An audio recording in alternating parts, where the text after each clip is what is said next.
네, 이슈의 뉴스. 오늘은 유창희 유스탁 대표와 함께합니다. 대표님 안녕하세요. 안녕하십니까.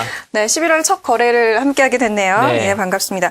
통상적으로 11월은요 오르는 달이라고 불려졌었는데 네. 이번에는 좀 전망이 엇갈리고 있는 것 같아요. 그만큼 정치적 이벤트도 많고 변동성이 커질 것으로 시장에서 예상하고 있는 것 같은데 네. 어떻게 분석하고 계신가요? 일단 11월 달은 제 10월 달 같은 경우는 뭐 기업 실적에 대해서 시장의 방향성이 결정됐었는데 11월 달은 기업 실적 펀더멘털보다는 오히려 정치적 이슈에 더 주안점을 둬야 되지 않을까 생각을 하고 있습니다. 일단은 뭐 대선을 앞두고 있고 다음 주에 미국 대선을 앞두고 있죠. 우리나라 대선은 아니지만 미국 대선을 앞두고 있고 또 이제 다음 주 목요일인가요? 목요일 금요일 정도로 해서 뭐 중국의 정권 이양도 어떻게 해결되는지 또 이제 스페인 문제가 항상 얘기가 나오고 있죠. 이런 부분들. 우리나라 같은 경우는 이제 어저께 잠깐 얘기가 나왔었지만 11월 11일쯤에 이제 단일화를 좀 하겠다 얘기도 나오면서 아마 그때가 되면 또 정치적인 이슈가 또 나올 거예요. 그래서 이러한 부분들이 이제 11월 달에 이제 첩첩산중으로 남아 있는데 이걸 긍정적으로 봐야 될지 부정적으로 봐야 될지는 저도 아직은 잘 모르겠어요. 개인적으로는 약간은 부정적인 관점이 좀 있는데 일단 긍정론자들을 좀 보신다면은 대선 이슈가 제일 큰 화두거든요. 미국 네. 대선. 그래서 롬니가 될지 오바마가 될지 모르겠는데 만약에 이 부분이 롬니가 되든 오바마가 되든 뭐 둘 다 지세는 긍정적이 될 것이다. 그렇기 때문에 11월 달 증시를 좋게 보고 있다. 또 하나가 이제 10월 달 증시가 워낙 저점에서 마감이 됐기 때문에 10월 달 대비해서 상대적으로 좋게 본다라고 이제 평가를 하고 있습니다. 시장 대부분의 참여자들도 거기를 기대하고 있고요. 근데 오히려 이 부분이 저는 너무 긍정적으로 보고 있다 보니까 오히려 이 부분이 긍정적인 부분보다는 오히려 포기 혹은 부정적인 이슈가 될 수도 있지 않을까. 뭐 미국 재정절벽 문제가 해결된 것도 아니고 특히 롬니가 됐을 때는 더 안 좋게 보고 있습니다. 개인적으로는 오바마 쪽이 된다라면 뭐 아주 나쁘게는 안 보는데 롬니가 안 된다라면 좀 상당히 한번 충격이 나올 수도 있기 때문에 너무 긍정적인 부분보다는 부정적인 것도 생각을 해야 된다. 또 이제 부정론자들 같은 경우는 지금 시장이 밀린 것이 뭐 정치적인 이슈보다는 경제 펀더멘털이 안 좋아져서 밀린 것이기 때문에 이러한 부분이 정치적인 이슈가 끝났다고 해서 과연 되돌릴 수 있느냐 이건 아니라는 거죠. 기초 체력이 지금 아직은 회복이 안 되고 있기 때문에 조금 더 확인을 하자라고 얘기를 하고 있습니다. 이 부분 한 30% 정도 약간 긍정론자에 비해서 부정론자가 좀 적은 편인데 저도 이쪽에 조금 포커스를 맞추고 있다는 것이죠. 그렇기 때문에 11월 달 그렇다면 뭐 우리가 주식 투자를 어떻게 할 것이냐 생각했을 때는 여전히 경기 민감주들은 제가 봤을 때는 조금 보수적인 관점으로 대응하는 게 좋지 않을까 싶고요. 오히려 이들 종목군들은 좀 비싸게 주고 사더라도 좀 확인하고 매수하는 게 좋다. 최소한 뭐 한 11선이나 뭐 길게는 21선이 제대로 안착이 됐을 때 확인하고 매수하는 게 좋을 거라 생각이 들고요. 최근에 이제 오르고 있는 종목군들, 업종군들이 여전히 있죠. 음식료라든지 혹은 뭐 제약, 혹은 유통, 서비스 이러한 종목군들이 이제 올라오고 있는데 이러한 종목군들은 조금 더 11월 달 장세도 좋은 결과를 보일 수 있지 않을까 생각이 듭니다. 특히 개인적으로는 뭐 음식료 쪽에서는 뭐 여전히 제일제당, CJ 제일제당이라든지 뭐 오뚜기 같은 거 좋게 보고 있고요. 그리고 이제 유틸리티 쪽은 한국전력 같은 거 관심 있게 봅니다.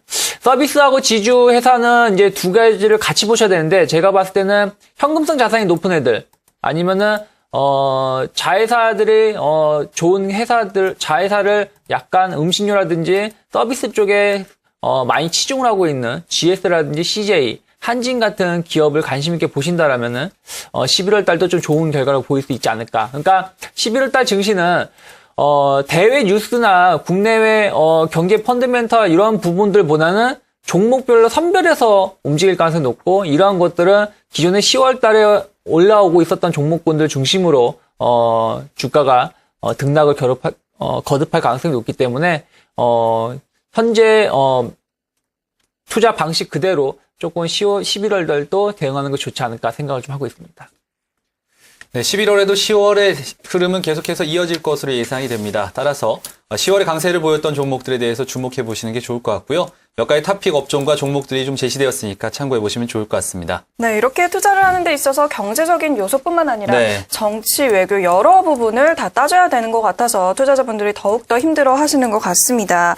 이번에는 여성가족부가요, 셧다운제, 그러니까 청소년 인터넷 게임 건전 이용제도 적용 대상을 또 넓혔다고 하네요. 기존에 온라인 게임에서 또 모바일 게임까지 넓혀졌다고 해요. 네. 시장에 부분에 대해서 반응이 좀 또 달라질 것 같네요. 네, 여성가족부 일명 여가부라 그러죠. 네.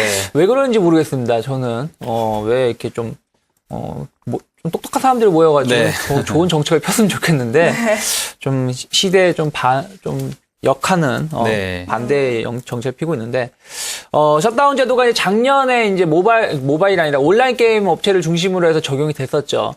실효성 논란이 이루어지고 있었는데 이번에는 모바일 게임도 적용하는 가이드라인이 어저께 발표가 됐어요. 뭐 이런 거죠. 뭐 1대1 대전을 하거나 아니면 자기의 뭐 게임의 종류가 없는 거, 엔딩이 없는 게임들, 그리고 뭐 경쟁심을 유발한다.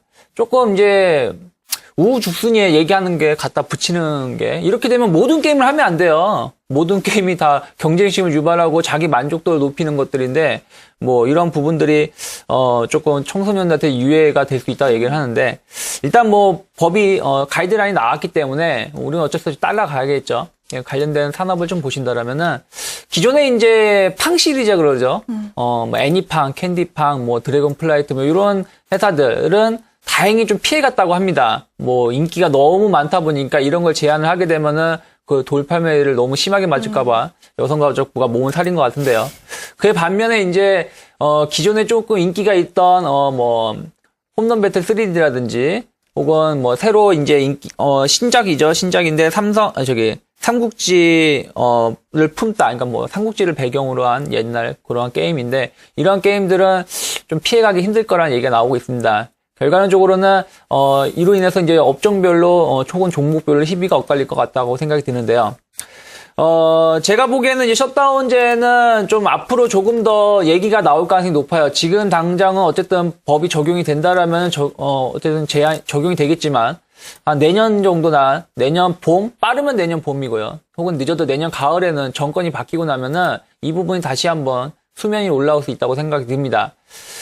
일단은 뭐 관련된 종목군들은 뭐 수혜주로는 YD 온라인이라든지 조이맥스 같은 부분들은 여기서 좀 벗어날 가능성이 높다고 하기 때문에 조금 주가가 긍정적인 움직임이 나올 수 있다고 얘기를 하지만 이미 최근에 고점에서 좀 많이 밀렸던 부분이 있거든요. 그래서 이러한 것은 이미 팡 시리즈는 이미 주가에 반영이 된 상황에서 셧다운제를 피해갔다는 것만으로도 주가가 끌어올릴 수 있느냐라는 것을 한번 생각해 볼 필요가 있지 않을까 싶어요. 길게 봤을 때는 긍정적인 효과가 될 수 있겠지만 단기적으로는 단기적인 이슈에 이슈로 주가가 움직였을 때는 다시 조금 되돌림 현상이 나올 수 있다고 생각이 들고요. 오히려 뭐 컴투스나 넥슨, 위메이드 같은 부분들은 지금 현재로서는 이런 셧다운제에 적용이 된다라면은 주가에 악영향을 미칠 수 있겠죠. 근데 오히려 이런 회사들이 최근에 그렇다고 해서 주가가 많이 올라갔던 것도 아니기 때문에 오히려 주가에 대한 타격은 좀 적을 가능성이 높다 상대적으로 생각이 들고 있습니다. 특히 이제 셧다운 제도가 적용이 되면서 청소년들이 대부분 부모님의 주민등록번호로 아이디를 도용을 해서 사용을 하고 있기 때문에 뭐 작년 같은 경우도 실효성이 한 1% 미만이라고 얘기가 나왔었죠. 또 이제 이러한 문제가 특히 이제 모바일 게임이 좀 문제가 되는 부분들은 왜 제가 이 부분이 이제 내년에 되면 다시 수면 위로 올라올 것 같냐고 말씀드린 이유는 국내 게임만 적용이 됩니다. 그러니까 네. 국내에 서버가 있는 회사들이 적용이 되고 해외에 서버가 있는 회사는 적용이 안 되거든요. 온라인 게임은 국내 기업이든 해외 기업이든 다 적용을 시켰는데 모바일 게임은 지금 국내 기업, 해외 기업을 지금 차별화를 뒀기 때문에 네. 이런 부분은 어떻게 보면 형평성에 문제가 있다라는 것이죠. 그래서 이러한 부분들은 다시금 수면 위로 나온다라면은 이러한 걸로 인해서 주가가 좀 빠졌던 종목군들은 길게 봤을 때는 다시금 주가를 되돌릴 수 있는, 회복시킬 수 있는 요인이 될 수 있으니까요. 종목별로 잘 대응을 하시면 좋지 않을까 생각을 좀 하고 있습니다. 모바일 게임주로 투자하시는 분들은 종목별로 선정된 그리고 또 차별화된 전략을 가지고 투자를 하셔야 될 것 같습니다. 일단 되돌림 파동이 나올 수 있는 가능성이 좀 높고요. 컴투스라든지 위메이드 같은 종목들은 하락하더라도 다시 한번 올라올 수 있는 기회가 있다라는 분석이 나왔으니까요. 참고해서 대응해 보시기 바라겠습니다. 네, 그리고 어제장 그리고 오늘장을 살펴보니까요. 좀 네. 특징적이었던 게 바로 제약주입니다. 네, 어제 같은 그렇죠. 경우에는 제약주 관련 중소형주들이 줄줄이 상한가를 기록했는데요. 재료를 찾아보니까 세계 최대 제약 기업인 테바가 국내 네. 기업을 인수하겠다라고 밝힌 게 호재로 작용한 것 같습니다. 그런데 어느 정도 진행이 되고 있는 건지 그리고 우리 기업들이 받을 만한 그런 영향에 대해서 좀 궁금하거든요. 그 부분에 대해서 좀 말씀해 주시죠. 네, 이 부분이 이제 어저께 뉴스가 나왔어요. 네. 국내 기업을 인수하겠다 테바가 최근에 한 2주 전인가요?